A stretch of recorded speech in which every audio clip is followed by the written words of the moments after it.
भाषेमध्ये आपण त्यांना रुईची पानं म्हणतो. आता त्याला इंग्लिशमध्ये कॅलिट्रॉपिस प्लांट म्हणतो.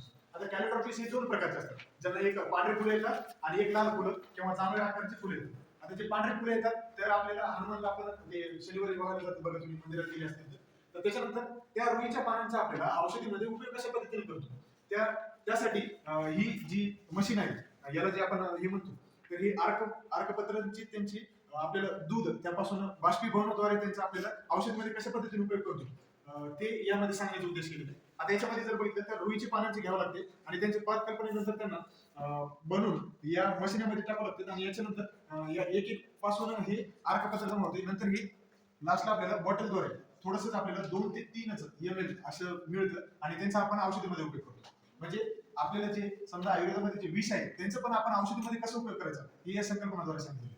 त्याच्यानंतर जर बघितलं तर ते निंबपत्र घ्यावं लागतात आणि याच्यामध्ये सूक्ष्म चूर्ण करावं लागतं. सूक्ष्म चूर्ण केल्याच्या नंतर त्यांची जर समजा आपल्याला क्वाथ बनवायचं असेल तर त्यांची क्वाथ बनवण्यासाठी आपल्याला तसे मृतपात्र घ्यावं लागतात आणि त्याच्यामध्ये 16 भाग पाणी टाकावं आणि 16 भाग पाणी टाकल्याच्या नंतर त्यांना अग्निखालून प्रज्वलित करावं लागतं, गॅसवर ठेवायचं. आता अग्नी प्रज्वलित केल्याच्या नंतर त्यांच्यामध्ये जे समजा कन्स्टिट्युएंट्स आहेत ते कन्स्टिट्युएंट्स त्या पाण्यामध्ये येतात आणि त्या पाण्यामध्ये मग ते आपण औषधामध्ये उपयोग करतो. तुम्ही एरंडाची पानं पाहिली असेल, आपण थोडं दाखवतो.